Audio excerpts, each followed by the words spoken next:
আহলে হাদিস জামিয়া মসজিদ উন্নতি প্রকল্পে। আসলে দেখেন, আমি কিছু কথা আসলে আছে কলিজার থেকে বলবো। আমার ভিতরে কোনো প্রকার হিংসা বিদ্বেষ ছাড়া আমি কথা বলছি।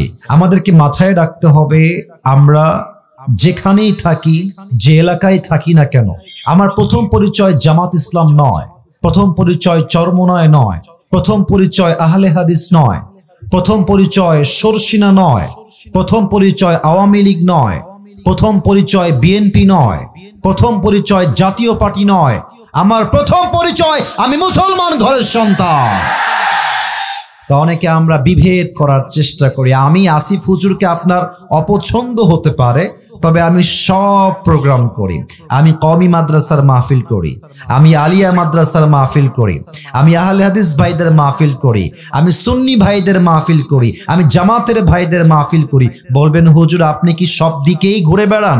হ্যাঁ, কারণ রসুল যদি ইহুদির সঙ্গে বৈঠকে বসতে পারে, মীমাংসায় বসতে পারে, সমাধানে আসতে পারে, আমি একজন মুসলমান ভাই হয়ে আর এক মুসলিম ভাইয়ের মাহফিলে যাবো না কেন বলেন আপনারা? তবে কিছু কথা আহলে হাদিস ভাইদেরকে নিয়ে বলছি, কলিজার থেকে বলছি। দেখেন, আহলে হাদিস ভাইরা এক জায়গায় মারাত্মক লেভেলের সফল। কিভাবে সফল দেখেন, আহলে হাদিসদের মাহফিলে কোনো মানুষ আলতু ফালতু কাহিনী শোনার জন্য কেউ আসে না। আহলে হাদিসদের ভাইদের মাহফিল করতে চাইলে আপনাকে সহিহ হাদিস ভিত্তিক, রেফারেন্স ভিত্তিক প্রত্যেকটা কথা আপনাকে বলতে হবে যুবক ভাই। এটা আহলে হাদিস ভাইয়েরা অনেক অনেক বেশি সামনে এগিয়ে। তবে আমরা বড্ড অসফল এক জায়গায়, যে বেশিরভাগ মাহফিলে আমাদের শ্রোতারা আসে আলতু ফালতু কাহিনী, কিচ্ছা কালাপ শুনতে, এবং এই কিচ্ছার আলাপ শোনার জন্য দেখবেন লাখো মানুষের ঢল নামে। ইভেন একটা বিষয় খুব খেয়াল করবেন, এই দেশের সিস্টেমটা হচ্ছে, আমি জানি এটা সবার জন্য শুনতে তিতা, এটা আমার জন্য আরো বেশি তিতা। কথাটা হচ্ছে এইরকম, এই দেশে যোগ্য আলেমের দামের চাইতে ভাইরাল ব্যক্তির দাম বেশি যুবক ভাই। শুনতে তিতা, আমার জন্য তিতা, আপনার জন্য তিতা, বাট সত্য এটাই। আমার চাইতে কত যোগ্যতা সম্পন্ন আলেম আছে, মানুষ দাম দিতে চায় না কেন? ফেসবুকে ফলোয়ার্স নাই, ইউটিউবে সাবস্ক্রাইবার নাই, টিকটকে ফলোয়ার্স নাই। মানুষ মনে করে যে না, এই লোকটার যোগ্যতা কম। আরে বেটা, ফ্যান ফলোয়ার্স হয় যদি যোগ্যতার সবচেয়ে বড় প্রমাণ হতো, বাংলাদেশে হিরো আলমের মতো সফল আর কেউ নাই সিরাজগঞ্জের। এটা সফলতার মানদণ্ড নয়। সফলতার মানদণ্ড হচ্ছে আপনি কোরআন থেকে হাদিস থেকে কথা বলতে পারছেন কিনা, ঠিক কিনা বলেন? আমার প্রিয় আহলে হাদিস ভাইরা সবচেয়ে বেশি এই সাবজেক্টে এগিয়ে। আর একটা সাবজেক্টে আমার প্রিয় কলিজার টুকরা আহলে হাদিস ভাইরা অনেক বেশি এগিয়ে আছেন, যে আহলে হাদিস ভাইরা কখনো বেদাতের সঙ্গে 2 পয়সা কোনো আপোষ করতে চায় না। আপনি খুব খেয়াল করবেন, যত আহলে হাদিস ভাইরা আছে যে কোনো আমল করার পূর্বে recheck, cross check and double check করবে যে এটা আসলে সহিহ হাদিসে আছে কিনা, এটা যে আমি করছি ঠিক আছে কিনা। এটার নামই তো প্রকৃতপক্ষের মুসলমান সিরাজগঞ্জের ভাই। বেদাতের সঙ্গে কোনো আপোষ চলবে না, এটার নামই মুসলমান ঘরের সন্তান। 3 নম্বরে একটা কথা বলে শেষ করতে চাই, সেটা হচ্ছে আমাদের বিশ্ববরণ্য একজন ইসলামের দায়ী, নাম হচ্ছে ডক্টর জাকির নায়েক। নাম তো শুনেছেন? তো আসতে কনকে, নাম তো শুনেছেন? আমি আসার সময় এই যে রিসেন্টলি আজকে মেবি বিফোর সালাতুল মাগরিব ফেসবুকে স্ক্রল করছিলাম, ডক্টর জাকির নায়েকের একটা ছোট্ট লেকচারের ছোট্ট একটা অংশ আমার সামনে আসলো। ওনার ভাষা যেহেতু হিন্দি বা উর্দু, উনি ওনার ভাষায় একটা কথা বললেন যেটা আমার কলিজা আঘাত লাগলো। উনি বললেন যে अगर आप ये समझना चाहते हैं कि कौन सी जमात कुरान और हदीस के सबसे करीब है, तो मैं कहूंगा अहले हदीस सबसे करीब है, क्योंकि ये जो भी काम करते हैं पहले ये सोचते हैं कि ये कुरान में है या हदीस में है। अगर कुरान में और हदीस में सही बात है फिर मैं अमल करूंगा, अगर ये कुरान में नहीं है, हदीस में नहीं है, तो मैं इस पर अमल करना नहीं चाहता। ये अहले हदीस की पहली निशानी है कि वो सही हदीस पर अमल करने की पूरी तरह कोशिश करते हैं। उन्हीं बोलें, आपने जो पर्यवेक्षण करें যে কোরআন এবং সুন্নাহর কাছাকাছি সবচাইতে কোন দলটা একটু বেশি এগিয়ে আছে, উনি বললেন আহলে হাদিস অনেক বেশি এগিয়ে আছে। কেন এগিয়ে আছে? উনি বললেন তারা কোনো কাজ করার পূর্বে সহিহ হাদিস দিয়ে সেই কাজটাকে জাস্টিফাই করার সর্বোচ্চ চেষ্টা করে। ঠিক কিনা বলে? এখন আপনি বলবেন হুজুর আপনি কি দালালি করছেন? না, দালালি করছি না। আমার কথা হলো যেই দলের যেই ভালো দিক আছে আমরা সেই ভালো দিক বলবো, আমরা হাতে হাত রাখবো, আগামীর বাংলাদেশ ইসলামের বাংলাদেশ হয়ে যাবে। আল্লাহ আমাদের সবাইকে ঐক্যবদ্ধ হয়ে কাজ করার তৌফিক দান করুক। পড়েন সবাই আমিন। শাহীকোলা কেন্দ্রীয় আহলে হাদিস জামিয়া মসজিদ উদ্যোগে আজকে এই প্রোগ্রামটি আয়োজিত। আমাদের এই প্রোগ্রামের সভাপতি আছেন জনাব মাওলানা মুহাম্মদ আবুল কালাম আজাদ, খতিব শাহীকোলা কেন্দ্রীয় আহলে হাদিস জামিয়া মসজিদ। আমাদের খতিব সাহেব কোথায় আছেন? এসেছেন খতিব সাহেব? অসুস্থ? আচ্ছা, আল্লাহ ওনাকে পরিপূর্ণ শেফায়ে আজেলা কামেলা দান করুক। পড়েন সবাই আমিন। আমাদের আজকে এই প্রোগ্রামে সহ সভাপতি আছেন জনাব মাওলানা খবির উদ্দিন শাহীকোলা। উনি কি এসেছেন? আচ্ছা, কোথায় আছেন? ও, আমার ডানে আছেন। আল্লাহ স্যারকে নেক হায়াত দান করুক। পড়েন সবাই আমিন। সাউন্ড একদম পারফেক্ট, কোনো চেঞ্জ করার প্রয়োজন নেই। আমাদের আজকে এই প্রোগ্রামে চিফ গেস্ট তথা প্রধান অতিথি আছেন জনাব এম আকবর আলী, সাবেক জাতীয় সংসদ সদস্য, 65 সিরাজগঞ্জ উল্লাপাড়া। স্যার কোথায়? স্যার এসেছেন? আসেন নাই। আল্লাহ ওনাকে নেক হায়াত দান করুক। পড়েন সবাই আমিন। প্রধান মেহমান আমাদের প্রোগ্রামে আজকে আছেন জনাব আলহাজ মাওলানা রফিকুল ইসলাম খান সাহেব, সহকারী secretary general Bangladesh Jamaat Islami. Sir কি এসেছেন? আসেন নাই। আল্লাহ ওনাকে ইসলামের একনিষ্ঠ খাদেম হিসেবে কবুল এবং মঞ্জুর করুক। পড়েন সবাই আমিন। আমার পূর্বে অনেকেই কথা বলেছেন, আমার বিশ্বাস তারা কোরআন এবং হাদিস থেকে কথা বলেছেন। আল্লাহ সকলের কথা অনুযায়ী আমাদের সবাইকে আমল করার তৌফিক দান করুক। পড়েন সবাই আমিন। এসআই স্যার কোথায়? যে স্যার আমাকে ইনভাইট করেছিলেন হোয়াটসঅ্যাপে, এই যে ভাইজান আপনার নামটা যেন কি ভুলে গেলাম, ইব্রাহিম স্যার, উনি দাওয়াত দিয়েছেন, প্রচন্ড চেষ্টা করেছেন। আমরা সবাই জানি যে পুলিশদের প্রতি মানুষের বিদ্বেষ ছিল, তবে সব পুলিশ কিন্তু খারাপ নয়, এটার প্রমাণ আমাদের ইব্রাহিম ভাই। ঠিক কিনা? তিনি আমাকে দাওয়াত দিয়ে নিয়ে আসছেন, এনারাও আমাকে দাওয়াত দিয়েছেন, তাদের হাত এখানে আছে। তো ইব্রাহিম ভাইয়ের খুবই ইচ্ছা ছিল আল্লাহ আমার ইব্রাহিম ভাইকে একজন দেশের নাগরিক হিসেবে শুধু নয়, দেশের প্রত্যেকটা মানুষের প্রকৃতপক্ষের সেবক হিসেবে কবুল করুক। পড়েন আমিন।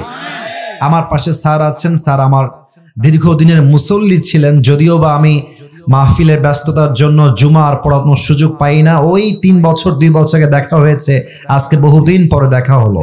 আল্লাহ আমার প্রিয় স্যারকেও ইসলামের একজন একনিষ্ঠ খাদেম হিসেবে কবুল করুক। পড়েন সবাই আমিন। সব কথা শেষ, আর ডান বাম করতে চাই না। জাস্ট শুরুতে 5টা মিনিট দেশ নিয়ে আর যুবকদেরকে নিয়ে একটু বলতে চাই। শুনবেন তো সবাই ইনশাআল্লাহ? আর এই ভূমিকার কথা শেষ হয়ে গেলে আমরা একটা নির্দিষ্ট বিষয়ে 1 ঘন্টা ওয়াজ শুনবো। 12টার মধ্যে ওয়াজ ক্লোজ হবে, এই জন্য কারণ এখানে প্রত্যেকটা মানুষ শিক্ষিত, আপনারা বুঝবেন পয়েন্টটা। ওয়াজ লম্বা হওয়ার চাইতে কনস্ট্রাকটিভ হওয়া বেশি জরুরি, ওয়াজ লম্বা হওয়ার চাইতে ফজরের নামাজটা জামাতে পড়া বেশি জরুরি। আসুন আমরা বাংলাদেশ নিয়ে দুটি কথা বলি। বাংলাদেশ এবার বলেন তো পরাধীন না স্বাধীন হয়েছে? মাশাআল্লাহ, আওয়াজটা খুবই ভালো লেগেছে। আর সিরাজগঞ্জের মানুষের একটা খুব ভালো স্বভাব আছে, এরা কথা বললে কাপুরুষের মতো নয়, বীর পুরুষের মতো কথা বলে। আর আপনি খুব খেয়াল করবেন সিরাজগঞ্জের মানুষকে সবাই কিন্তু ভয় পায়। হ্যাঁ, এটা বানাই বললাম না, মেহেরবানি করে বানাই বললাম না, এটা আমি বানাই বলি না, এটা আমি বাস্তব বলছি। ইভেন খুব খেয়াল করবেন সিরাজগঞ্জের মানুষের সঙ্গে চালাকি করে কেউ আগে যেতে পারবে না। এটা ক্লাস হতে পারে, স্কুল হতে পারে, কলেজ হতে পারে, বিদেশ হতে পারে, সিরাজগঞ্জের মানুষ যেখানেই যাবে সবার চাইতে 10 ধাপ সামনে এগিয়ে থাকবে। এজন্য কথা যেন আস্তে না হয়ে যায়। বলেন তো দেশটা পরাধীন না স্বাধীন? একজন যুবক তার বুকের তাজা রক্ত দিয়ে দেশটাকে স্বাধীন করেছিল, 2 হাত এমন করে পেতে দিয়ে। যুবকটার নাম কি ছিল? শহীদ আবু সাইদ প্রমাণ করেছে মুসলমান বাঁচলে বীর পুরুষের মতো বাঁচে, কাপুরুষের মতো নয়। আমাদের মাননীয় কনফার্ম জান্নাতি আপা যিনি ছিলেন, সোনামণি এত আওয়াজ করা যাবে না, আমি বলি, আমাকে কথা বলতে দাও। উনি আসলে এখানে অনেক দলের লোক আছেন আমি জানি, উইথ ডিউ রেসপেক্ট, সম্মান দিয়ে বলছি, আমাদের আপা খুব ভালো অভিনয় জানতেন, অনেক ভালো অভিনয় জানতেন, মাশাআল্লাহ। উনি যদি সত্যি একজন নায়িকা হতেন, উনি অবশ্যই নোবেল প্রাইজ অবশ্যই পেতেন বলে আমি বিশ্বাস করি। মাশাআল্লাহ, অসাধারণ অভিনয় স্কিল তার।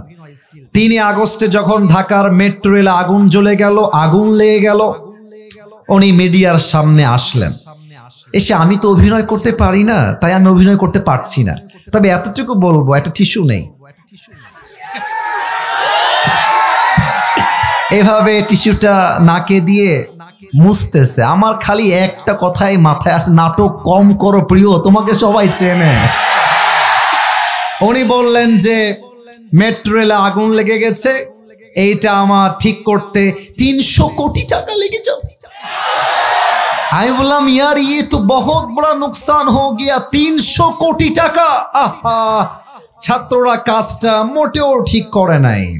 পরে উনি 5 আগস্টে মামুর বাড়ি দিল্লি পালিয়ে গেলেন। আমি দেখলাম ঠিক কিছুদিন পরে ডক্টর ইউনুস সাহেব আসলেন, 300 কোটি নয় 20 কোটির কমেই ঠিক হয়ে গিয়েছে। এবার সিরাজগঞ্জের মানুষ বড্ড চালাক, আপনারা ব্রেন দিয়ে একটু ভাবেন, যেই মহিলা এক চান্সে 280 কোটি মারতে পারে, সেই মহিলা 16 বছরে কত হাজার কোটি মারতে পারে। Just think about it, just think about it, একবার ভাবেন। এজন্য 2টা কথা বলবো, আগে ভূমিকায় বলে ফেলেছিলাম। মূল কথা হচ্ছে, 1 নাম্বার, আগামীতে দেশে নির্বাচন হবে, আহলে হাদিস বুঝি না, জামাত বুঝি না, চরমনায় বুঝি না, তাবলিগ বুঝি না, বিএনপি বুঝি না, জাতীয় পার্টি বুঝি না, আগামীর বাংলাদেশে কোন নারীকে প্রধানমন্ত্রী হিসেবে সহ্য করা যাবে না। 1 নাম্বার দাবি। 2 নাম্বার কথা, তাকবীর পরে let me finish, let me talk first, please stop, থামেন, আমি শেষ কথা বলি, তারপরে তাকবীর দিবেন। 2 নাম্বার দাবি, আমরা আগামীর বাংলাদেশে এমন একজন প্রধানমন্ত্রীকে দেখতে চাই যিনি পুরুষ হবেন এবং তিনি এতটা যোগ্যতা সম্পূর্ণ হবেন। আমার মাতৃভূমি বাংলাদেশের প্রধানমন্ত্রী যেমন একই সময়ে জাতীয় সংসদে দাঁড়িয়ে বাংলাদেশের পক্ষে বলিষ্ঠ কণ্ঠে বক্তব্য দিবেন এবং তার যোগ্যতা এতটা হাইলি কোয়ালিফাইড হবে, আমার দেশের প্রধানমন্ত্রী জাতীয় সংসদে যেমন বক্তব্য দিবে, তিনি চাইলে জাতীয় মসজিদ বাইতুল মুকাররমে দাঁড়িয়ে জুমার খুতবা দেওয়ার যোগ্যতাও রাখবে। এবার সবাই একমত কিনা 2 হাত তুলে দেখায়া দেন।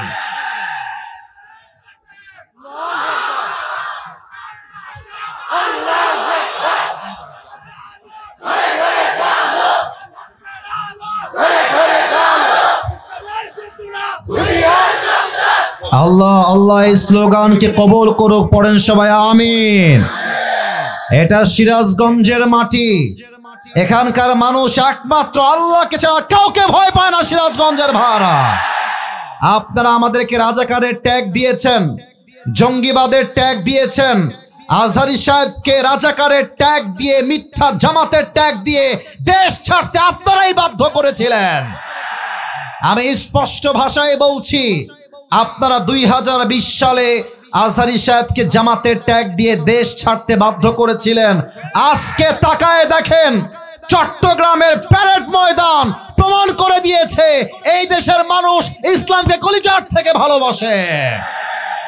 যত আপনি ইসলামকে দমন করতে চাইবেন, মাথায় রাখবেন আল্লামা দেলোয়ার হোসেন সাইদি হুজুর বলেছিলেন, যারা তোমরা আমাদেরকে মৌলবাদী বলে গালি দাও, আমরা হলাম মূলবাদী, তোমরা সব আগাবাদী। বলেন তো, গাছের আগায় শক্তি বেশি হয় না গোড়ায় শক্তি বেশি হয়?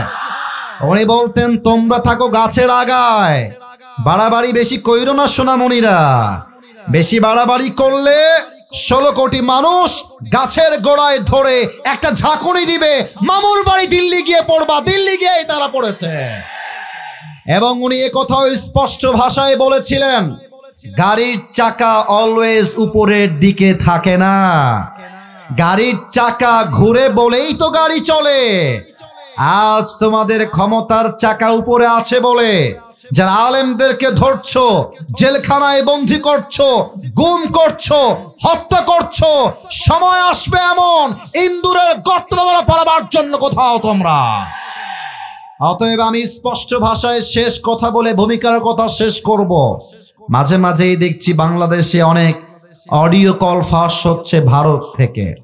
আসলে কি জানেন, স্বামীর কোলে বউ গেলে, বউয়ের কোলে স্বামী আসলে এমনিতেই শক্তি বেড়ে যায়। তবে আমি স্মরণ করাতে চাই 5 আগস্টের কথা। বাংলাদেশের মানুষ এতটাও বোকা নয়। আপনারা এসে ক্ষমতার চেয়ার দখল করবেন, আবার স্বৈরাচারী রাজতন্ত্র কায়েম করবেন, সিরাজগঞ্জের সন্তানরা তাজা রক্ত দেওয়ার জন্য, শহীদ হওয়ার জন্য প্রস্তুত হয়ে যাবে। আল্লাহ আগামীর বাংলাদেশকে ইসলামের বাংলাদেশ করে দিক। পড়েন সবাই আমিন। আমার কথা কি কোনোভাবে রাগটা করলেন নাকি আপনারা? আমি কথা মিথ্যা বললাম না সত্যি বললাম? বলেন বলেন বলেন। আচ্ছা, আপনাদের বউ আছে কার কার? একটু হাত তুলেন। বউ আছে, বউ আছে। আচ্ছা আচ্ছা, বউ আছে। আচ্ছা, হাত নামান। এবার যাদের শীতকালে বউ নাই, খুব কষ্টে, তারা হাত তোলো। ইন্না লিল্লাহ। স্যাররা কোথায়? তাকান সামনের দিকে, তাকান। এসা ভাই কোথায়? আমার ইব্রাহিম ভাই কোথায়? দেখেন, কারো বউ নাই। ইন্না লিল্লাহি ওয়া ইন্না ইলাইহি রাজিউন। প্রতিটি যুবকের বউয়ের দরকার। আল্লাহ প্রত্যেকটা যুবককে দিনদার নেককার বউ দিয়ে দিক। পড়েন সবাই আমিন। আচ্ছা, তোমরাই কও, জীবনে যার বউ নাই তার জীবনে কি কিছু আছে? কও কও কও। তা আমি তো এইটাই বলি যে জীবনের কষ্ট দুঃখ R15 দিয়ে দূর হবে না, iPhone 16 Pro Max দিয়ে দূর হবে না। আমার জীবনের কষ্ট দূর হবে একমাত্র আমার বউ দিয়ে। যুবক ভাই, আল্লাহ সমস্ত যুবককে নেককার দিনদার বউ দিয়ে দিক। পড়েন সবাই আমিন। যারা আমিন কইছেন, যারা আমিন কন নাই তারা কেউ বউ পাবে না। আর অনেকের বউ থাকা সত্ত্বেও আমিন বলেছে, খবরদার, ভাবি কিন্তু আশেপাশে আছে মনে হয়। যাদের বউ নাই তারাই শুধু বলে না আমিন। তা আমরা 3টা তাকবীর দিয়ে মূল আলোচনায় ফিরে যাব। প্রথম তাকবীর দিবেন আমার প্রিয় বিবাহিত ভাইরা, আর দ্বিতীয় তাকবীর দিবেন আমার প্রিয় সিঙ্গেল ভাইরা। আমি দেখতে চাই আজকে কার গায়ের জোর কত বেশি। তো প্রথম তাকবীর দিবেন আমার বিবাহিত কলিজার টুকরা যুবক ভাইরা, আমার মুরব্বী আব্বা জানরা। আশা রাখবো আপনারা পাস করবেন। I really believe like that. এটা আমার একটা ভরসা আছে। বিবাহিত ভাইরা একটা কাশি দেন। আল্লাহ সম্মান বাঁচাই দিও আজকে। বিবাহিত ভাইরা তাকবীর দিবেন। সিঙ্গেলরা একটু চুপ থেকো, তোমরা চিল্লাইলে আমরা সবাই হেরে যাব, ঠিক আছে? তো বিবাহিত ভাইরা তাকবীর দিবেন। নারে তাকবীর। বাবারে বাবা, মুরব্বীর মাথায় চুল না, এবার তাকবীরে জোর আছে ভালো, মাশাআল্লাহ। এবার আমার সিঙ্গেল ভাইরা তাকবীর দিবেন। আচ্ছা, স্যাররা নাম্বার দিবে। ভাই আমি বেইনসাফি করতে আসি নাই, স্যার এখানে অনেক স্যার আমার, ওনারাই নাম্বার দিবে। সিঙ্গেলরা একটু গলাটা ঠিক করে নাও আগে, দেখা যাক কারা জিতে আসে। নারে তাকবীর। বিবাহিতরা আমারে মাফ করে দিয়ে, আমরা জিততে গিয়েও আবার বিবাহিত ভাইরা হেরে গেলাম। যাই হোক, जो हो गया उसके बारे में सोचना नहीं है। এবার আমরা সবাই মিলে লাস্ট একটা তাকবীর দিব। এমন জোরে তাকবীর দিবেন যে তাকবীরের ঠেলায় আসিফ হুজুর আমি স্টেজ ভেঙে উল্টে নিচের দিকে পড়ে যাব। সবাই মিলে একটা কাশি দেন সিরাজগঞ্জের উল্লাপাড়ার ভাইরা। নারে তাকবীর। আল কোরআনের আলো, আল হাদিসের আলো, কোরআন হাদিস যেখানে, আলেম ওলামা যেখানে, সিরাজগঞ্জবাসী যেখানে। আপনার যে সাউন্ড দিয়েছেন আজকের মাহফিলের রেকর্ড হয়েছে। আমি ওপেনলি সাক্ষী দিয়ে বলছি, আমার সামনে যেগুলো বসে আছে একটাও বিড়ালের বাচ্চা নয়, সব সিংহের বাচ্চাগুলো আমার সামনে। আল্লাহ সবাইকে ওমর ফারুক রাদিয়াল্লাহু তাআলা আনহুর মতো কবুল করো। পড়েন সবাই আমিন। আজ একটা নির্দিষ্ট বিষয় আলোচনা করতে চাই ঠিক এই মুহূর্ত থেকে। ওয়াজের মাঝে কেউ যদি উঠে যায়, নিজ দায়িত্বে লুঙ্গি টান দিয়ে ধরে বসায় দেওয়া লাগবে, তবে লুঙ্গি যেন খুলে না যায়। ঠিক আছে? আপনারা সবাই শেষ পর্যন্ত থাকবেন তো সবাই ইনশাআল্লাহ। আপনাদের সবার জন্য আমি এই যে তোমার ক্যামেরা নামাইতে হবে, ক্যামেরা নামাইতে হবে, কোনো কথা হবে না। আমাকে দেখার জন্য ক্যামেরা নয়, সারা জীবন ফেসবুকে দেখে যাচ্ছে, সরাসরি দেখার দিন যুবক ভাইরা, তাই না? একদম পিনপতন নীরবতা চাই সিরাজগঞ্জের ভাইরা। আজকে আলোচনার সেন্ট্রাল থিম বা সাবজেক্ট ম্যাটার হলো the life of hair after, পরকালের জীবন। বলেন সবাই, দুনিয়ার জীবন না পরকালের জীবন? আমি আসিফ হুজুর সবাইকে বলতে চাই, যদি আমার কথায় কোনো ভুল হয়ে যায় আপনি চাইলে আমাকে লিখিত আকারে বলে দেন, আমার কোনো আপত্তি নাই। তবে আমি যদি প্রত্যেকটা কথা রেফারেন্স ভিত্তিক বলি, দলিল ভিত্তিক বলি, আপনি 12টা পর্যন্ত চুপচাপ বসে শুনবেন এবং এটা শুনতে আপনি বাধ্য। ঠিক কিনা বলেন? আসুন আমরা শুরু করছি আল্লাহর নামে। সিরাজগঞ্জের উল্লাপাড়ার ভাইরা বলেন, আলোচনার মূল বিষয়বস্তু দুনিয়ার জীবন না পরকালের জীবন? মাশাআল্লাহ, পরকালের জীবন। 3টা প্রশ্ন করব সবাইকে, উত্তর চাই ইমানি জজবার সাথে। আচ্ছা বলেন তো, দুনিয়ার জীবনটা কি বেশি উত্তম না আখিরাতের জীবনটা বেশি উত্তম? এটার দলিল কোরআনে আছে না নাই? আল্লাহ রাব্বুল আলামিন বলছেন 30 নম্বর পারা। বলেন সবাই, কত নম্বর পারা? You have to answer me very loudly man, आवाज थोड़ा कम हो गया है, জোরে জোরে বলতে হবে। 30 নম্বর পারা। কত নম্বর পারা? আচ্ছা, সূরাটার নাম হচ্ছে সূরাতুদ দুহা। বলেন সবাই, সূরাটার নাম কি? আয়াত নাম্বার 4। আয়াত নাম্বার কত? আল্লাহ রাব্বুল আলামিন বলছেন এই আয়াতের ভেতরে, ওয়ালাল আখিরাতু খায়রুল লাকা মিনাল উলা। ও আমার বান্দা শোনো শোনো, দুনিয়ার জীবনটা উত্তম জীবন নয়, আসল জীবন নয়, বরং দুনিয়ার জীবনের চাইতে আখিরাতের জীবনকে অধিক গুণ বেশি উত্তম করে দিয়েছে একজন। আওয়াজ দিয়ে বলেন সবাই, তিনি কে?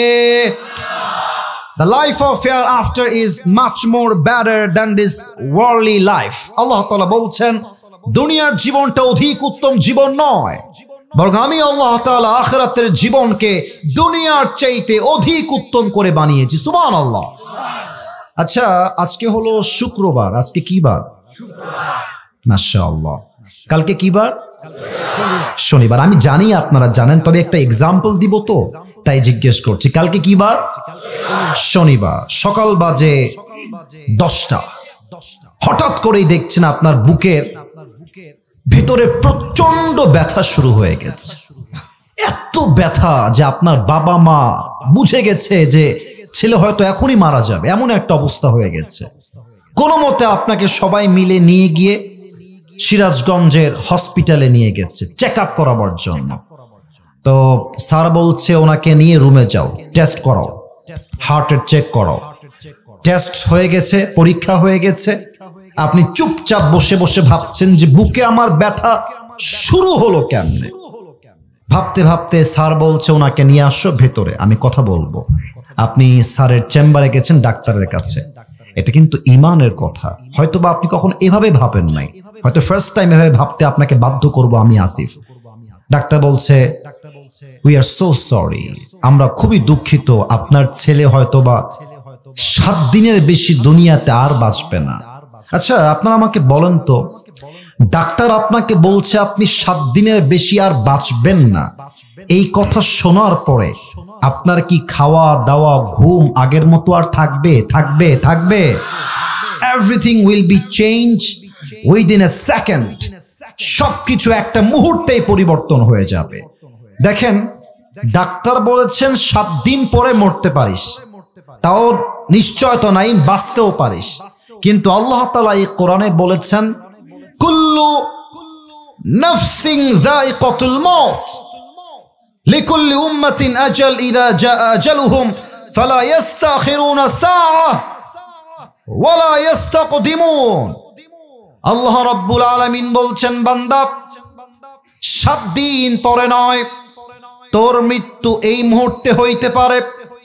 আপনি ডাক্তারের কথা শুনে ভয়ে আপনার ঘুম হারাম হয়ে গেল, ঘুষের চাকরি বাদ দিলেন, সুদের ব্যবসা বাদ দিলেন, দাড়ি আপনি লম্বা লম্বা ছেড়ে দিলেন, আপনি হারাম রিলেশনশিপ ব্রেকআপ করে ফেললেন ডাক্তারের কথায়। কিন্তু আল্লাহ আপনাকে বলল, বান্দা 7 দিন পরে নয়, তুই এখনই মরতে পারিস। তো আপনি সুদ ছাড়তে পারলেন না, আপনি ঘুষ ছাড়তে পারলেন না, আপনি আপনার গার্লফ্রেন্ডের সঙ্গে ব্রেকআপ করতে পারলেন না। এটাই প্রমাণ আমাদের নামে ঈমান আছে, কাজে আসলে আমাদের ঈমান এখন অর্জন আমরা করতে পারি নাই, ঠিক কিনা বলে? 3 নাম্বার প্রশ্ন, এটা আমার শেষ প্রশ্ন। স্যার কোরআনটা একটু ওখানে রাখবেন, একটু বুঝে উত্তর দেন। আচ্ছা, আমাকে তো মনে হয় আজকে আপনারা সবাই প্রথমবার সরাসরি দেখলেন নাকি? সরাসরি। আচ্ছা, আমাকে একবার একটু, যদিও আমি ঘেমে গেছি, দেখতে সুন্দর লাগছে না আমি বুঝতেছি, মজা করলাম, যাই হোক এটা মজা করলাম, জাস্ট ফান। আমাকে একটু সবাই দেখে, মুরব্বীরাও বাদ যাবেন না, স্যাররা যারা পেছনে আছেন, সামনে আছেন, যুবক ভাইরা, আমাকে যতটুকু দেখা যায় একটু দেখে আমাকে বলেন তো, এটা আয়াতের সঙ্গে রিলেটেড আয়াত বলবো তো, তাই আগে জিজ্ঞেস করছি। আমাকে দেখে আনুমানিক অন এন অ্যাভারেজ আইডিয়া অনুযায়ী আমার বয়স কত মনে হচ্ছে আনুমানিক? 50 কে বললো রে? 25, 30, 31, 32 এমনই তো মনে হয়। আচ্ছা, আমি একটা প্রশ্ন করতে চাই সবাইকে, আমার এই সিরাজগঞ্জের উল্লাপাড়ার মাহফিলে এমন কোন মুরব্বী আব্বাজান কি এসেছেন যার বয়স 50-এর বেশি থাকলে একটু হাত তুলবেন? 50+, মাশাআল্লাহ মাশাআল্লাহ, অনেক হাত উঠে গেছে, হাত নামা। এবার আমাকে উত্তর দেন, বলেন তো সবাই, দুনিয়ার জীবনটা কি বেশি লম্বা না আখিরাতের জীবন বেশি লম্বা?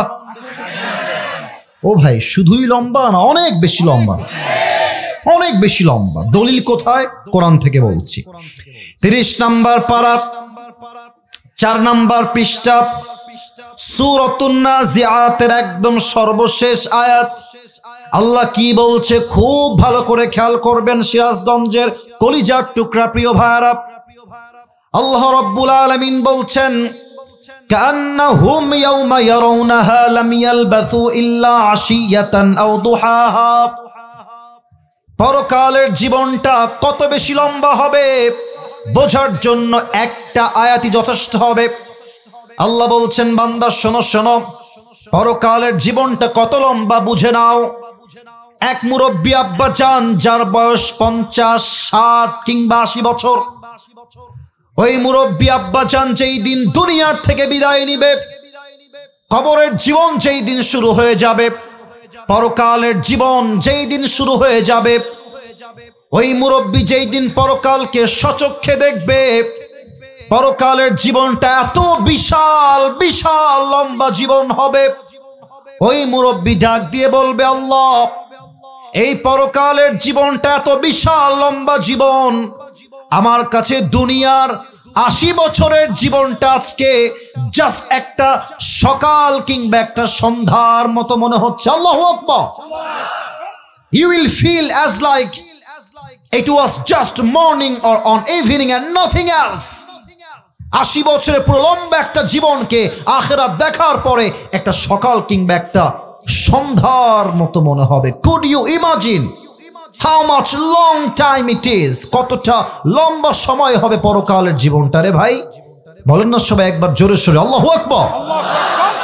এবার একটা কথা বলবো, তবে এটা অনুভূতির জগতে নিয়ে যাব সবাইকে। আচ্ছা, এখন যদি আমি নেমে যাই এখান থেকে, ওই ভেতরে গিয়ে কয়েকজন মুরব্বী আর যুবকের পকেট চেক করি, আপনারা রাগ করবেন না আমার কথায়। আমার মনে হয় যে 10-20 জনের পকেট থেকে এমনিতে বিড়ির প্যাকেট বের হবে এখন। মাহফিল থেকে যখন যায়, এই রাস্তা দিয়ে যাওয়ার সময় আছে আছে আছে আছে আছে আছে ভাই, চায়ের দোকানে তো 2 ঘন্টা 3 ঘন্টার সময় দেন, আজকে তাফসীর মাহফিলে কিছুক্ষণ সময় দেওয়া যায় না? যায় না যায় না যায় না? আমি সবাইকে বলবো, 2টা চোখ জাস্ট, বেশি না 5 সেকেন্ডের জন্য সবাই বন্ধ করবেন। কেন বন্ধ করবেন? আমি ভূমিকার কথাটা বলে দেই। আজকে আমরা শুনবো পরকালের জীবনটা শুরু হবে কেমনে, মৃত্যুটা আপনার সামনে আসবে কেমনে, নামাজির মরণ কেমন হবে, বেনামাজির মরণ কেমন হবে আমরা জানবো। আমরা আরো জানবো, আজীবন শুনেছি কবরের জীবন, কবরের জীবন। আচ্ছা, কবরের প্রথম রাতটা কেমন হবে এটা তো আমাদেরকে জানতে হবে, এটা আজকে আমরা জানবো। আজীবন শুনেছি মৃত্যুর পরে আবার আল্লাহ আমাকে জীবিত করবেন, how he will resurrect everyone again, Allah সবাইকে জীবিত করবেন কেমনে এটা আমরা জানবো। আজীবন শুনেছি কিয়ামত, কিয়ামত, কিয়ামত, হিসাব দিবস। এই হিসাব দিবসটা হবে কেমনে, বিচার হবে কেমনে আমরা জানবো। এন্ড ফাইনালি আমরা জানবো যে দুইটা দল যে হয়ে যাবে, এক দল যাবে জান্নাতে আর এক দল যাবে জাহান্নামে। সেই দল জান্নাতে যাবে কেন, জাহান্নামে যাবে কেন, in details we will talk about on this matter. বলেন সবাই ইনশাআল্লাহ। ওরে ভাই হাত তুলে বলেন সবাই ইনশাআল্লাহ। এবার আসুন, চোখটা বন্ধ করছি, আমি নিজেও, আপনারা কেউ বেঈমানি কইরেন না আমার সাথে। সবাই চোখটা বন্ধ করে মাথা নিচের দিকে রেখে আখিরাতকে স্মরণ করবেন সবাই। আমিও ট্রাই করছি, আমার চোখ বন্ধ হয়ে গেছে। আশা রাখবো সিরাজগঞ্জের মানুষ আসিফ হুজুরের কথাটা আজকে রাখবে। চোখটা বন্ধ, মাথা থাকবে নিচের দিকে। আমি গুনছি 1 থেকে 5। 1, 2, 3, 4, 5। ওপেন ইউর আইস, চোখ খুলবেন সবাই। আমরা এখন বসে আছি সিরাজগঞ্জের উল্লাপাড়ার পঞ্চকোশীর একটা এরিয়ায় বা একটা এলাকার মাঠে। আপনাদের সিরাজগঞ্জের যে এই হাইওয়ে রোডটা আছে, একটু কথা বলতে চাই সবার সাথে, একটু কথা বলবেন। হাইওয়ে রোডে যে বাসগুলো যায়, দেশ ট্রাভেলস, ন্যাশনাল, গ্রামীণ, গ্রিন লাইন, হানিফ, যত বাস যায়, বাসগুলো কি খুবই আস্তে যায় না খুবই জোরে যায়? খুবই জোরে যায়। আমি তো একটা কথা আজকে বলেই ফেলবো, যেটা আমি সব জায়গায় বলতে পারি না, কারণ সিরাজগঞ্জকে ভালোবাসি তাই বলছি। আসলে তোমাদের যাদের বাইক আছে, যারা বাইক চালাও, তুমি দেখবা এই বাসের ড্রাইভার, ট্রাকের ড্রাইভার, মানে বাইকের চালককে মানুষ মনে করে না। এরা মনে করে কুকুর রাস্তা দিয়ে গাড়ি চালাচ্ছে। হ্যাঁ, তোমাদেরকে আমি বলছি কেন, তোমাদের বুকে সাহস আছে, আমি জানি এটা। তুমি যখন দেখবা যে তুমি হাইওয়ে রোডে যাচ্ছ বাইক নিয়ে, আমার দিকে তাকাও, বাইক নিয়ে যাচ্ছ, খুব খেয়াল করবা, তোমরা সবাই জানো, দেখবা যে তোমার রাস্তা ঠিক আছে, কিন্তু একটা হানিফ বাস আর একটা বাসকে ক্রস করে সামনে চলে আসছে। ইভেন তোমাকে এমন ভাবে চাপায় দেয়, মনে হবে যে মানুষ না, রাস্তাতে কুকুর যাচ্ছে, কোনো জীবনের মূল্য নাই। তো যদি এরকম কখনো তোমার সাথে হয়, চেপে যাবা, চেপে গিয়ে আগে নিজেকে সেভ করবা। হ্যাঁ, সেভ করে বাইকটা আবার ঘোরাবা, বাইক ঘোরাবা, সোজা ওর বাসের সামনে যাবা। যত দূর যাবে তত দূর তুমি যাবা, ওর বাসের সামনে বাইক রাখবা। ও বাইক দেখে থামাবে বাস, ওর কলার ধরে গাড়ি থেকে নিচে নামায় নিয়ে আসবা। ওকে নামায় নিয়ে ইচ্ছা মতো কুকুরের মতো পিটাবা ওইটাকে। আমি আসিফ হুজুর ফতোয়া দিলাম, এইটা জায়েজ, জায়েজ, জায়েজ। কেন? এদেরকে না পিটাইলে এদের জন্য আমার কলিজার টুকরা যুবকদের তাজা প্রাণ রাস্তায় ঝরে যায়। যেমন কুকুর মাঝে মাঝে তেমন মুগুর দেওয়া লাগে যুবক ভাইরা, ঠিক কিনা বলো? আপনি একটু ভাবেন যে আগামীকাল আপনার সিরাজগঞ্জের শহরে একটা কাজ আছে, আপনি উল্লাপাড়ার থেকে যাবেন সিরাজগঞ্জের মেইন শহরে। তো রেল ক্রসিং এর যে বাইপাস রোডটা আছে, আমার চাদর দেখা যায়, এই যে এখানে কিন্তু আমার চেয়ারের একটা হাতলি আছে, হাতলি মানে আমার হাত রাখার জায়গা। মনে করেন যে এটা হচ্ছে আপনার উল্লাপাড়ার ছোট্ট গলি, আর এই যে টেবিলটা, এটা হচ্ছে বিশ্ব রোড। এই জায়গাটা আপনি বাইক নিয়ে যাচ্ছেন সিরাজগঞ্জ সদরে, জাস্ট বাইকটা নিয়ে একদম নর্মালি আছে, মুরব্বীও নর্মাল, মাও নর্মাল, বাবাও নর্মাল, সবাই নর্মালি যাবেন, গিয়ে বামে যাবেন। আপনি জাস্ট বাইকটা বিশ্ব রোডে উঠিয়েছেন, আর পেছন দিক থেকে এসে একটা হানিফ বাস এমন চলে একটা ধাক্কা দিয়েছে, আপনি 40 হাত দূরে গিয়ে পড়েছেন একটা ধাক্কা। আর আপনার এই কপালটা, যখন আপনি উড়ে গেছেন, রাস্তায় যে পাথর থাকে, শক্ত শক্ত পাথর, ঢালাই করা পিচ, এমন জোরে একটা আঘাত খেয়েছেন, একটা আঘাতে কপাল ফেটে ফিলকি দিয়ে গল গল করে রক্ত বের হচ্ছে। সিরাজগঞ্জের সবাই দৌড় দিয়ে আসে, বাঁচাও বাঁচাও বাঁচাও, অ্যাম্বুলেন্স কল দাও, বিশাল বড় একটা অ্যাক্সিডেন্ট ঘটে গেছে, কে কোথায় আছো, যুবকটাকে ধরো। কোনো মতে আপনাকে ধরতে গেছে, ধরে তুলেছে, অ্যাম্বুলেন্স চলে আসছে। and you are totally senseless. You don't have any strength to talk with anybody. কোনো চোখের জোর নাই, গায়ের জোর নাই, কথা বলার কোনো শক্তি আপনার ভেতরে নাই। সবাই মিলে আপনাকে তুলে অ্যাম্বুলেন্স করে মেডিকেল পাঠিয়ে দিয়েছে। 24 ঘন্টা যাবত চোখটা আপনার বন্ধ, জ্ঞান আপনার ভেতরে নাই। 24 ঘন্টা পর চোখটা সামান্য একটু খুলেছেন, তাকিয়ে দেখছেন আমি কোথায় ছিলাম রে, আমি কোথায় আসলাম রে। চোখটা কেমন যেন ঝাপসা হয়ে গেছে। অ্যাক্সিডেন্ট করেছেন তো, মাথায় আঘাত লেগেছে, চোখে ওরকম আগের মতো ক্ষমতা শক্তি নাই। দেখছেন যে বেডে শুয়ে আছেন, যে বেডটা সাদা, চাদরটা সাদা, বালিশটা সাদা, রুমের জানালা সাদা, দেওয়াল সাদা, ফ্যান সাদা, everything is look like a white colour. সবই সাদা, সাদা রঙে ভরা। মনে মনে ভাবছেন আমি ছিলাম কোথায়, আমি আসলাম কোথায়, আমি আসলে আছি কোথায়। হঠাৎ করে চোখটা সামনের দিকে দিয়েছেন, চোখটা খুলে গিয়েছে। চোখের সামনে পা সোজাসুজি বিশাল লম্বা একটা গ্লাস ফিটিং করা দরজা। দরজায় লেখা আছে এই রুমটার নাম হলো ICU, last stage of your life. মুরব্বী জীবনের শেষ মুহূর্তে পৌঁছে গিয়েছে, যুবকটা জীবনের শেষ মুহূর্তে পৌঁছে গিয়েছে। ভাবছে ইস রে, আজীবন কেন সুদ খেলাম, ইস আজীবন কেন আমি ঘুষ খেলাম। প্রত্যেকটা মেয়ে ভাববে ইস আমি আমার যৌবনকালে পর্দা করে রাস্তায় বের হলাম না কেন, আফসোস করবে। হঠাৎ করে দেখবে আইসিইউ রুমের জানালা দিয়ে একজন যুবক আকাশ থেকে নেমে আসছে। আপনারা এখানে অনেক আহলে হাদিস ভাইরা আছেন, আপনারা সহিহ হাদিস অনেক ভালো জানেন, বেটার দ্যান মি, আমার চেয়ে ভালো জানেন। বলেন তো আকাশ থেকে যে নেমে আসে এটা কি মানুষ হয় না ফেরেশতা হয়? উত্তরটা এত আসতে চাই নাই, মানুষ হয় না ফেরেশতা? আপনারা সবাই হাদিস জানেন, মৃত্যুর শেষ মুহূর্তে যে ফেরেশতা রূহ কবজ করতে আসবে তার নাম কি? মওত, মালাকুল মওত বা আজরাইল আলাইহিস সালাম আপনার সামনে এসে দাঁড়িয়ে যাবে। তবে সবাইকে দেখতে পাচ্ছি খুব মনোযোগী আপনারা। আমি এই বছরের সিরাজগঞ্জে এটা আমার শেষ প্রোগ্রাম। আর একটা প্রোগ্রাম করেছিলাম দিনের বেলা, তো এই প্রোগ্রামের কথাটা আমি ভুলে গেছিলাম। এটা আমার শেষ প্রোগ্রাম। কথায় আছে শেষ ভালো যার, সব ভালো তার। আমি অলরেডি 1 ঘন্টা ওয়াচ করে ফেলেছি। ওয়াল্লাহি আমি 1 ঘন্টা ওয়াচ করেছি। এটা বলার উদ্দেশ্য আমি আপনাদের হক নষ্ট করব তা না। আমার ফর্মে দেওয়া আছে, তারাও জানে আমি 1 ঘন্টার বেশি ওয়াচ করি না। তবে সব জায়গায় আসলে নিয়ম দিয়ে হয় না, মাঝে মাঝে ভালোবাসা দিয়েও হিসাব করতে হয়। তো মালাকুল মওত যখন আপনার সামনে এসে দাঁড়িয়ে যাবে, আপনি যদি নামাজি বান্দা হন আপনার সঙ্গে মালাকুল মওতের আচরণ কেমন হবে আমি আপনাকে হাদিস থেকে বলছি। নামাজি বান্দার সামনে যখন মালাকুল মওত আসবে তার চামড়ার রং হবে ফর্সা সাদা, ধবধবে ফর্সা যুবক হবে।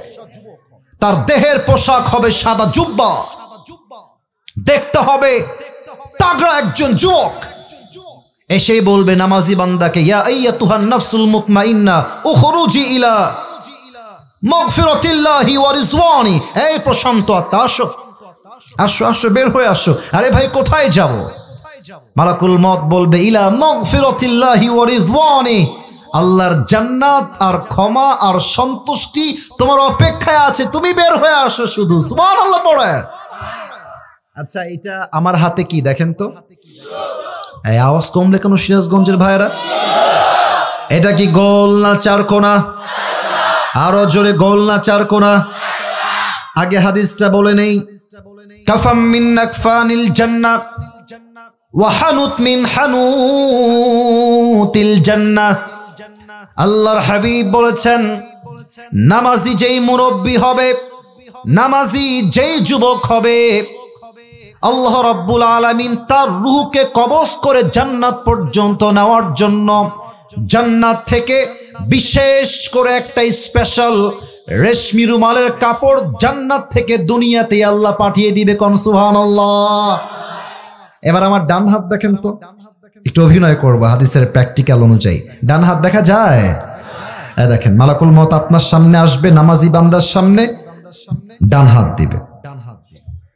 রুহটাকে সুন্দর করে বের করবে, রুমালে রাখবে, ভাঁজ করবে, এমনি সুন্দর করে ভাঁজ করে কাফাম মিন নাকফানিল জান্নাহ ওয়া হানুত মিন হানুতিল জান্নাহ, আপনার রুহটাকে নিয়ে সোজা জান্নাতের ঠিকানা ইল্লিন পর্যন্ত মালাকুল মউত পৌঁছায় দিবে। সুবহানাল্লাহ। এটা হচ্ছে নামাজি বান্দার মরণ হবে। এবার যারা বেনামাজি আছেন আমার চোখে চোখ রাখেন, যুবক হোক, মুরব্বী হোক, মেয়েরা হোক, মায়েরা হোক, বেনামাজি মুরব্বীর সামনে যখন মালাকুল মউত আসবে, বেনামাজি যুবকের সামনে যখন মালাকুল মউত আসবে, হাদিসে আসে তার দেহের রং হবে নীল, পুরোটাই নীলাভ বর্ণের চেহারা হবে, আর চোখটা হবে লাল টকটকে চোখ। হাদিসে এও আসছে মালাকুল মউতের দেহ হবে বিশাল লম্বা, পা থাকবে জমিনে হেড তথা মাথা থাকবে আকাশ বরাবর বিশাল লম্বা। উফ, তার দেহের কালো পোশাক এতটা ভয়ঙ্কর হবে। হাদিসে আসছে বেনামাজি যখন মালাকুল মউত কিভাবে দেখবে, হঠাৎ করে তার ভয়ঙ্কর চেহারা দেখে বেনামাজি পুরো দেহের মধ্যে একটা ভূমিকম্প তৈরি হয়েছে, থর থর থর থর করে কাঁপবে। আর বেনামাজি দিকে মালাকুল মউত একটা ধমক দিয়ে বলবে, ইয়া আইয়াতুহান নাফসুল খাবিথা উখরুজি ইলা গাযাবিল্লাহ, হে বেনামাজি বান্দা বের হয়ে আয়, আল্লাহর জাহান্নামের দিকে বের হয়ে আয়, আল্লাহর রাগের দিকে বের হয়ে আয়। ধমক খেয়ে বেনামাজির রূহটা পেছন থেকে এই বুক থেকে ছিঁড়ে বের হয়ে আসবে। একবার ডান দিকে দৌড় দিবে, উফ, এবার বাম দিকে দৌড় দিবে, আর একবার পেছনের দিকে পালিয়ে যাওয়ার ট্রাই করবে। মালাকুল মউত যখন দেখবে বেনামাজির রূহটা ডান দিক বাম দিক পালিয়ে যাওয়ার ট্রাই করছে, আমার বাম হাত সবাই দেখবেন এক নজরে মালাকুল মউত বেনামাজির রূহকে কবজ করবার জন্য তার বাম হাতটা পেছনের দিকে নিবে, একটা পজিশন মেক করবে। আফটার মেকিং দ্য পজিশন, পেছন থেকে নিয়ে একটা আঘাত করবে বেনামাজির রূহের দিকে। রূহটাকে যখন বুক থেকে ছিঁড়ে বের করবে, আল্লাহর হাবিব বলেছেন একটা জীবিত ছাগলকে যাবেহ না করে তার চামড়া কেউ যদি তাকে জবাই না করে ব্লেড দিয়ে কেচি দিয়ে ছিঁড়ে ফেলে, ওই ছাগলটার ওই জীবিত অবস্থায় যতটুকু কষ্ট হয়, আল্লাহর হাবিব বলেছেন নামাজি বান্দার রূহটাকে তার চাইতে, বেনামাজি বান্দার রূহটাকে তার চাইতে 70 গুণ বেশি কষ্ট দিয়ে বের করে নিয়ে আসা হবে। নাউজুবিল্লাহ। আচ্ছা, আপনারা আমার ওয়াজ বুঝে থাকলে বলেন, এই পরিমাণ কষ্ট কোনো বেনামাজির পক্ষে সহ্য করা কি সম্ভব? তো নামাজ পড়েন না কেন? নামাজ পড়েন না কেন? কেন পড়েন? আমাকে বলেন যে আমরা এই কারণে পড়ি না। আজীব একটা কথা। আমাদের উচিত এমন একটা স্লোগান তৈরি করা, বেনামাজি যুবকের সঙ্গে কোনো মেয়ের বিয়ে আমরা দিব না, এবং বেনামাজি মেয়ে যে হবে তার সঙ্গে কোনো ছেলের বিয়ে আমরা দিব না। যুবক ভাইরা, নিয়ম করে দেন না, আপনি নিয়ম করে দেন। বাবা আপনি এই কথা, ডানে ডানে কোনো আওয়াজ নাই, ডোন্ট শাউট, স্টপ, চুপ থাকো। বাপ বলবে এই আমি কিন্তু সিরিয়াস মুডে আছি, একদম কথা ভালো করে শুনতে হবে। বাপ বলবে তুই আমার ছেলে, নামাজ পড়বি না, তোকে আমি ত্যায্য পুত্র করে দেব। আপনি ছেলে, আপনি নিজে কামাই, আমি নিজে কামাই করি, বহু বছর যাবত আমি নিজের খরচ নিজে, আমার সংসার আমি চালাই, সব টাকা আমি কামাই। অহংকার না, আমি আমার বাপের ছেলে, আমি মরদের বাচ্চা। আমি বাপকে বল বাপ্পা তুমি যদি নামাজ না পড়ো তোমাকে আমি বাপ বলে আর পরিচয় দিব না। এই মা তুমি আমার মা, তুমি যদি কাল থেকে বেপর্দা বাহিরে বের হও তোমাকে আমি মা বলে আর পরিচয় দিব না। এই বউ তুই আমার বউ, তুই আমার বাড়িতে থাকিস, তোর খাওয়ার পড়া কাপড় চুপুর পোশাক আশাক আই প্রোভাইড এভরিথিং, আমি সব তোকে দেই। তুই নামাজ পড়বি না, তুই বোরকা পড়বি না, তুই পর্দা করবি না, তোকে ভালো করে বোঝাবো, বোঝো জান, বোঝার চেষ্টা করো, বুঝবা না তোকে তালাক দিয়ে রেখে দেব। আমার কথা একটা, আমার আত্মীয় হোক, আমার রক্তের হোক, আমার বন্ধু হোক, আমার বউ হোক, আমার বাপ হোক, আমার মা হোক, নামাজ যে পড়বে না তার কোনো জায়গা আমার জীবনে হবে না। নামাজ নামাজ নামাজ। আপনারা সবাই মিজানুর রহমান আজহারী হুজুরের নাম তো শুনলেন আজকে নাকি? চেনেন তো সবাই নাকি?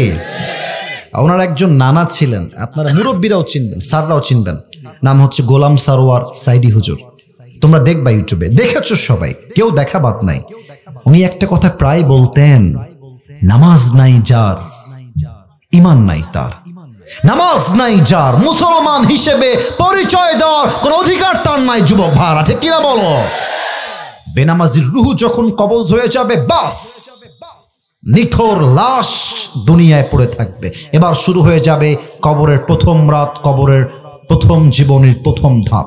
একটা প্রশ্ন করব সবাইকে, এখানে সব জ্ঞানী মানুষ আছেন, পেছনে অনেক জ্ঞানী মানুষ আছেন, আমি কাউকে বাধাবার জন্য প্রশ্ন করছি না, তবে উত্তর অনেকে ভুল দেবেন, আগেই বলে রাখলাম, অনেকে ভুল দিবেন, আবেগে ভুল দিবেন। বলেন তো কবরে মোট প্রশ্ন হবে কয়টা? একজন বলেছে ওইদিকে 4টা। কবরে মোট প্রশ্ন হবে 4টা, সিরাজগঞ্জের ভাইরা বলেন সবাই কয়টা? আমি বলে দিচ্ছি, সমস্যা নাই। আচ্ছা, আমি প্রশ্ন করছি, উত্তর দিবেন আপনারা সবাই। প্রথম প্রশ্ন, মার রব্বুক, হু ইজ ইউর লর্ড? আমাদের রব কে? এটা সিরাজগঞ্জের আওয়াজ হয় নাই, বলেন সবাই আমাদের রব কে?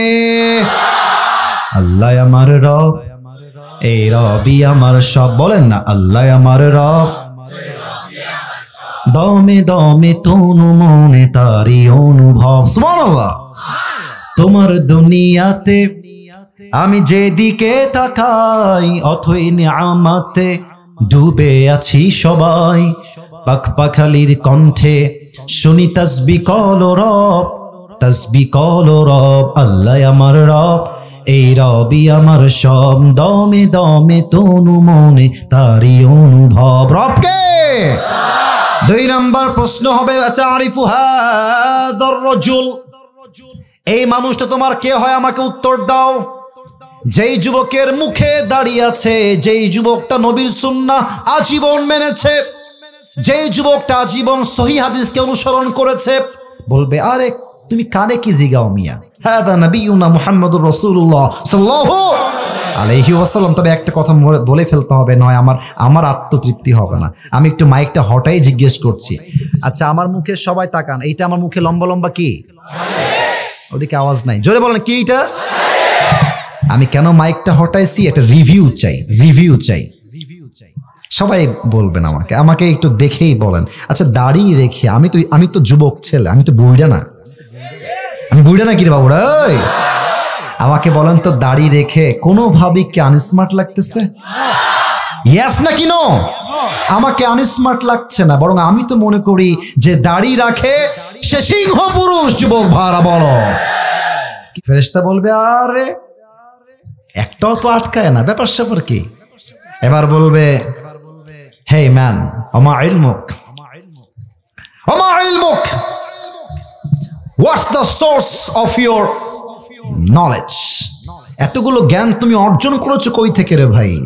তখন আমি বলবো আমার জ্ঞানের উৎস হচ্ছে আল কোরআন। বলেন সবাই, জ্ঞানের উৎস কি? আল্লাহ বলবে, এই ফেরেশতা থামো থামো থামো, আর না আর না আর না, থামো, স্টপ, স্টপ, থামো। আমার বান্দাকে আর কোনো প্রশ্ন করো না, আমার বান্দার কবরটাকে এখনই তোমরা জান্নাতের বাগান বানায় দাও। আমার বান্দার কবরটাকে এখনই তোমার 70 গজ লম্বা করে দাও। কোন সবাই সুবহানাল্লাহ। এবার সবাই 2 হাত তোলেন, সবাই, কেউ যেন বাদ পড়ে না যায়। আমি সবাইকে একটা আবদার রাখবো, রাত বাজে 11:51, আমার ওয়াজ শুরু হয়েছে 10:35, মেবি নিয়ার বাই 1.5 ঘন্টা ওয়াজ চলছে। আমি একটা আবদার রাখবো, আমার সাথে ওয়াদায় আসতে হবে, ওয়াদায়। ওকে, বলেন সবাই, আগে একটা কাজ দেন। বলেন সবাই হুজুর। আরে यार জোর সে বলো হুজুর। আমরা সিরাজগঞ্জের সন্তান, আপনাকে কথা কয় না কেন রে? বলেন সবাই, আপনাকে ওয়াদা দিলাম, দোয়া না করে আমরা কেউ বাসায়, লুক এট মাই 2 hands, 2 হাত দেখবেন, আমি বলছি যাব না, আরেকবার যাব না। বলেন সবাই ইনশাআল্লাহ। রাজশাহীতে একটা গালি আছে, সবাই দেয় মামুর বেটা। রাজশাহীর গালি মামুর বেটা, যে স্যার জানে মামুর বেটা, কিছু হইলে মামুর বেটা। তো এই যে ওয়াদা আপনারা করলেন এই 1.5 ঘন্টা টাইমে এসে, যদি কোনো মামুর বেটা দোয়া না করে উঠে যায়, আল্লাহর হাবিব বলেছেন লা ঈমান আল্লাহ লিমান লা আমান আল্লাহ, যার কথা ঠিক নাই তার ঈমানের ঠিক নাই। And now the decision is totally yours. সিদ্ধান্ত আপনার হাতে। বেশিক্ষণ সময় নিব না, 12টার পরে সর্বোচ্চ 5 থেকে 10 মিনিট, এর মাঝেই শেষ হয়ে যাবে। বলেন সবাই ইনশাআল্লাহ। প্রিয় ভাইয়ারা, পরকালের জীবনটাকে আল্লাহ তাআলা মোট 3টি ভাগ করেছেন। বলেন সবাই কয়টা?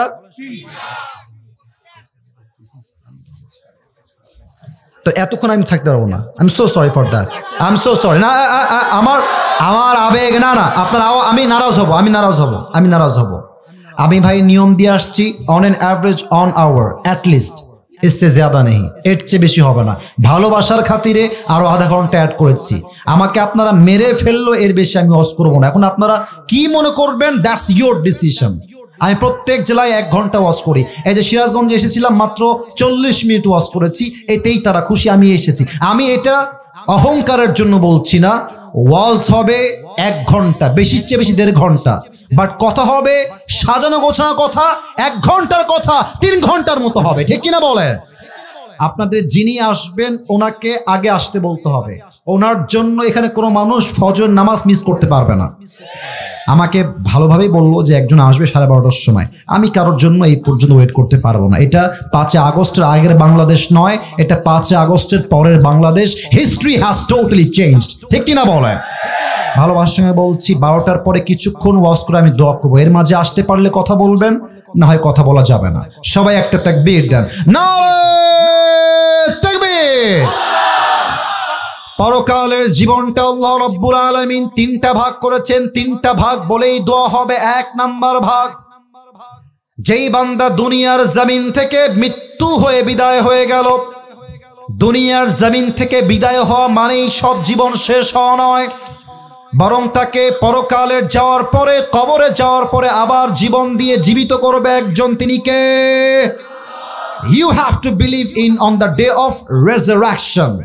আপনাকে পুনরুত্থান দিবসে বিশ্বাস রাখতে হবে, নাম্বার 1।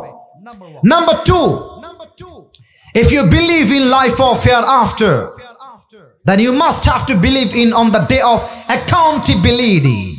যে পরকালে বিশ্বাস রাখে সেটা বিশ্বাস করবে আমার আমল চাই ছোট হোক কিংবা বড় হোক, প্রত্যেকটা আমলের জাররা জাররা হিসাব নিবে একজন। তিনি কে? এই কথা আসতে কেন বলেন সবাই, তিনি কে? আপনারা এখানে যারা এসেছেন ওই যে ওখান থেকে নিয়ে পুরো মাহফিলে আমি সহ, এটা আমি ভুল হলে ভুল বলে দিবেন, আমরা মনে হয় বেশিরভাগ এখানে কেউ বড়লোক ঘরের সন্তান নই, আমরা সবাই মধ্যবিত্ত পরিবারের সন্তান। আমি একটা ওয়াজে বলেছিলাম, তোমরা হয়তোবা কেউ কেউ শুনেছো, মধ্যবিত্ত পরিবারের সন্তান মানেই হচ্ছে এক একটা ব্র্যান্ড। যুবক ভাই, কেন বলেছিলাম ব্র্যান্ড? সাইকেল দিবেন আমাকে, আমার চলবে। আপনি বাইক দিবেন, চলবে। কার দিবেন, চলবেন। বলবেন যে হেঁটে হেঁটে আসো, তাও চলবে। ভাত দিবেন, ডাউল দিবেন, চলবে। ভাত দিবেন, গোস্ত দিবেন, চলবে। ভাত দিবেন, ভর্তা দিবেন, তাও চলবে। ভাত দিবেন, কিছুই দিবেন না, 1 গ্লাস পানি দিবেন, একটা মরিচ দিবেন, পান্তা ভাত হলেও আমার চলবে। আমি বড়লোক ঘরে ধাপুস ধুপুস খেয়ে বড় হওয়া ব্রয়লার মুরগি নয়। আমি মধ্যবিত্ত পরিবারের সন্তান। আমি আরাম যেমন করতে পারি, কঠোর পরিশ্রম তেমন করতে পারি। আমি যে বললাম কারণটা হচ্ছে একটা আয়াত বলবো এই জন্য। আপনাদের টিনের বাসা আছে কার? একটু হাত তুলবেন। টিনের বাসা? আমিও আছি। টিনের বাসার কাতারে আমিও আছি। হাত নামান, হাত নামান। আচ্ছা খেয়াল করবেন, এই যে সোনামণি, এইদিকে এদিকে। টিনের বাসায় দেখবেন যে এই যে এটা হচ্ছে টিন। এটা কি কথা কোন? এটার নাম কি? আমি জানি এটা টিন না, এক্সাম্পল দিচ্ছি। দেখবেন যে সকাল বাজে 7টা 8টা, সূর্য উঠে গেছে। দেখবেন যে টিনের কিছু ফুটা থাকে, ফুটা। দেখবেন যে ফুটা দিয়ে ছোট্ট দাগ হয়ে কিছু কিরণ বা আলো তাপ আসে। কথা ভুল বললাম না ঠিক বললাম? দেখবেন যে ওই আলোর দাগের মধ্যে কিছু ছোট্ট ছোট্ট ধুলা থাকে, দেখা যায় যায় যায় যায়। এখন সিরাজগঞ্জের যুবক ভাবছে ধুলা তোরে আজকে খাইছি, তোরে আমি আজকে ধরেই ছাড়বো, তুমি যাবা কোথায় আজকে?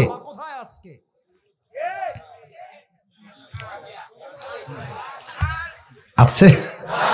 দেখা যায়, ধরা যায় না। দেখা যায় এত ছোট, ধরা যায় না।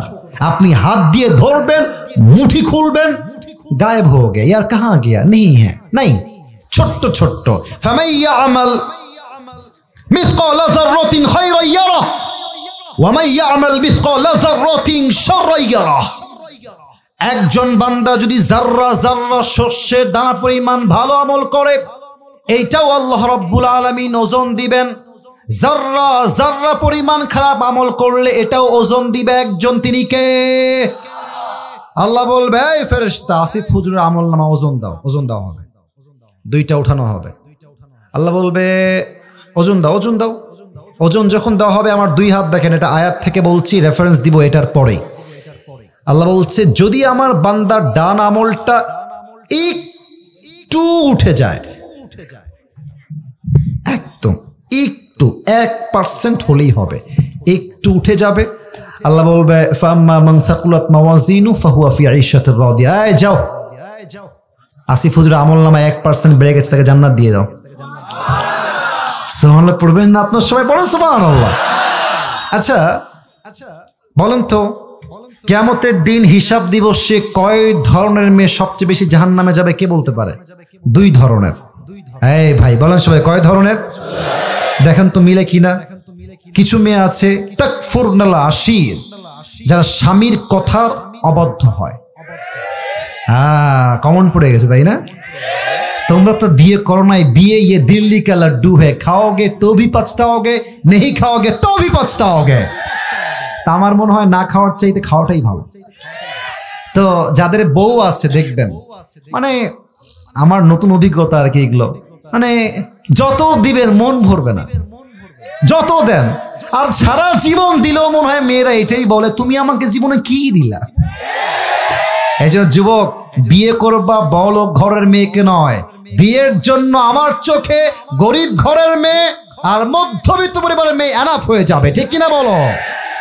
তো এক ছেলে আমার কাছে সেদিন আসছে, একটা যুবক ছেলে, ভেরি ইয়াং ম্যান, বলছে হুজুর আমি আমার বউকে তালাক দিয়ে দিব। বলে এরি বাবা থাম, আগে এখনই না, তালাকটা খুবই সিরিয়াস ইস্যু। তো এই কেন ভাই, কি সমস্যা? তালাক কি কি হয়েছে বউটা তোমার? বলছে হুজুর ডিমান্ডের শেষ না, হেবেডি চাইতেছে, আমার জীবনটা তামা করে ফেলেছে। আজকে একটা, কালকে একটা, পরের দিন আর একটা।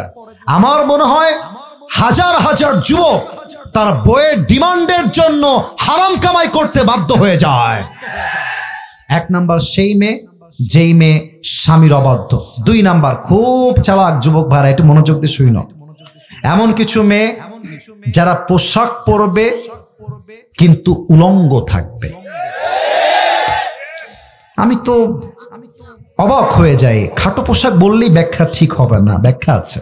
আপনি দেখবেন পার্কে, রাস্তাঘাটে অনেক মেয়েরা আমাকে শুনছেন, আমি মেয়েদেরকে বলছি, আমার কলিজার টুকরা সম্মানিত বোনেরা, I am not against of you, আমি আপনার পক্ষের লোক, আমার কথা ভালো করে বুঝবেন। আমি সব মেয়েকে এক পাল্লায় মাপি না।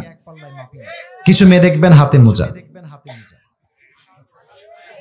পায়েও মোজা, ইভেন মাশাআল্লাহ এমন ভাবে হিজাব নিকাব পরে, यार जन्नत से भाग के दुनिया में आई है माशाअल्लाह, কনফার্ম জান্নাতি মনে হয়। কিন্তু আমি অবাক হয়ে যাই, হাতে মোজা পায়ে মোজা সেই মেয়েটা পার্কে গিয়ে বয়ফ্রেন্ডের সঙ্গে বাদাম খায় আর বোরকা পরে নষ্টামি করে বেড়ায়।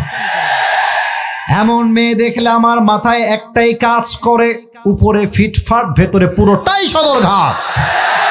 আচ্ছা, এই যে মেয়েগুলো বোরকা পরে, খেয়াল করবেন, তবে 1 নজর দেখেই শেষ, 2 নজর দেখতে যাবেন না। দেখবেন যে মেয়েদের বোরকা আজকে এমন টাইট ফিটিং হয়ে গেছে, বোরকা যখন পরে বলতে আমার লজ্জায় মাথা নিচু হয়ে যাচ্ছে। তবুও বলতে হবে, না বললে কিয়ামতের দিন আমার হিসাব হবে। আমি কেন বললাম না? এমন মেয়ে এমন বোরকা টাইট ফিটিং পরে, ওর দেহের প্রত্যেকটা প্রাইভেট অঙ্গ প্রত্যঙ্গের ভাঁজ বোঝা যায় যুবক ভাই। তো সেই মেয়েদেরকে বলবো, বিনয়ের সাথেই বলবো, এখানে অনেক যুবকরা আছো, আপনাদের মতো মেয়েদের এই বোরকা না পরে জিন্সের প্যান্ট পরা অনেক বেশি ভালো হবে। আপনাদের মতো মেয়েরা টাইট ফিটিং বোরকা পরবেন, পার্কে গিয়ে বোরকা পরে ইটিস পিটিস করবেন, আমার কলিজার টুকরা সম্মানিতা আদর্শবান মেয়েদের বদনাম হয়ে যায় যুবক ভাই। এমন কিছু মেয়ে কিয়ামতের পূর্বে বের হবে যারা পোশাক পরে উলঙ্গ থাকবে। আর তোমরা সিরাজগঞ্জে আছো, অনেক ভালো আছো, এখান থেকে ঢাকা হয়তো 2 থেকে 2.5 ঘন্টা দূরে হবে। ঢাকার কি যে নির্মম অবস্থা, আমি তোমাকে কেমনে বুঝাই। বিশ্বাস করো, মাঝে মাঝে যমুনা ফিউচার যাই, মাঝে মাঝে বসুন্ধরা যাই কিছু কেনাকাটা করার জন্য। মানে আমার মনে হয় যে কেনাকাটা করে এসে গোসল করে তওবা করতে হবে। আর মেয়েরা এতটা নির্লজ্জ, এমন এমন পোশাক পরে যুবকদের চোখ নষ্ট হয় না, মুরব্বীর চোখটাও নষ্ট হয়ে যায়। আচ্ছা বলেন তো, যেই মেয়েটা আজকে এরকম উলঙ্গ হয়ে ঘুরছে তারও তো একদিন বিয়ে হবে, সেও তো একদিন মা হবে। এমন পর্দাহীন নষ্ট মেয়ের থেকে ইসমাইলের মতো সন্তান কোনো জন্মগ্রহণ করবে না। 2 নাম্বার, সেই মেয়েরা যারা পর্দা করেও পোশাক পরেও উলঙ্গ থাকে। এই হচ্ছে পরকালের দ্বিতীয় দিবস, হিসাব দিবস। 2 ধরনের মেয়ে সবচেয়ে বেশি জাহান্নামে যাবে। সর্বশেষ একটা কথা, সবচেয়ে বেশি জাহান্নামে মানুষ যাবে কেন? আল্লাহ কোরআনে বলেছেন, ইয়াতাসাআলুনা আনিল মুজরিমিনা মা সালাকাকুম ফি সাকার ক্বালু লাম নাকু মিনাল মুসাল্লিন। এই বেনামাজি, এই সুদখোর, এই ভাই তুমি জাহান্নামে আসলা কেন? বলবে, ভাই আমার সব ঠিকঠাক ছিল, আমি জাস্ট নামাজি ছিলাম না, জাস্ট বেনামাজি হওয়ার জন্য আমাকে জাহান্নামে নিক্ষেপ করা হয়েছে। এই হচ্ছে হিসাব দিবস। হিসাব দিবস শেষ। 3 নাম্বার, এটাই আমার শেষ কথা। আপনাদের কোনো স্যার যদি আসে, আর্জেন্টলি কল হিম, তাকে কল দেন, কারণ আমি এরপরে আর সময় নিব না, আমার পুরো ভেতরটা ঘেমে চৌচির হয়ে গেছে। 3 নাম্বার কথা হচ্ছে, হিসাব দিবসের পরে 2টা গ্রুপ হয়ে যাবে। এক হচ্ছে ডানপন্থী, 2 হচ্ছে বামপন্থী। কথা বলতে ভয় কেন রে বাবা? 1 হচ্ছে ডানপন্থী, 2 হচ্ছে, আয়াত শোনেন, ফারিকুম ফিল জান্নাতি ওয়া ফারিকুম ফিস সাঈর। আল্লাহ বলছেন, এক দল যাবে জান্নাতে, আর এক দল যাবে জাহান্নামে। এবার বলেন, জাহান্নামীর মর্যাদা আর জান্নাতীর মর্যাদা কখনো কি সমান হতে পারে? হ্যাঁ, যখন হতে পারে।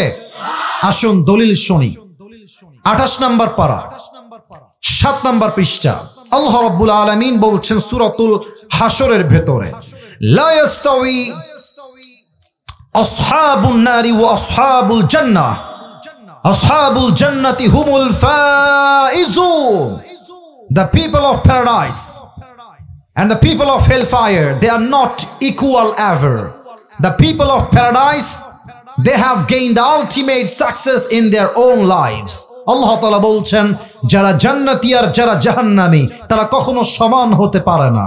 যারা জান্নাতি তারাই হচ্ছে আল্লাহর চোখে সবচেয়ে সফল মানুষ। সুবহানাল্লাহ পড়েন। সর্বশেষ একটা আয়াত, এটা আমার লাস্ট এন্ড ফাইনাল আয়াত। জান্নাতীর কাতার হবে ডান দিকে। সিরাজগঞ্জের উল্লাপাড়ার ভাইরা, বাম দিকে না ডান দিকে?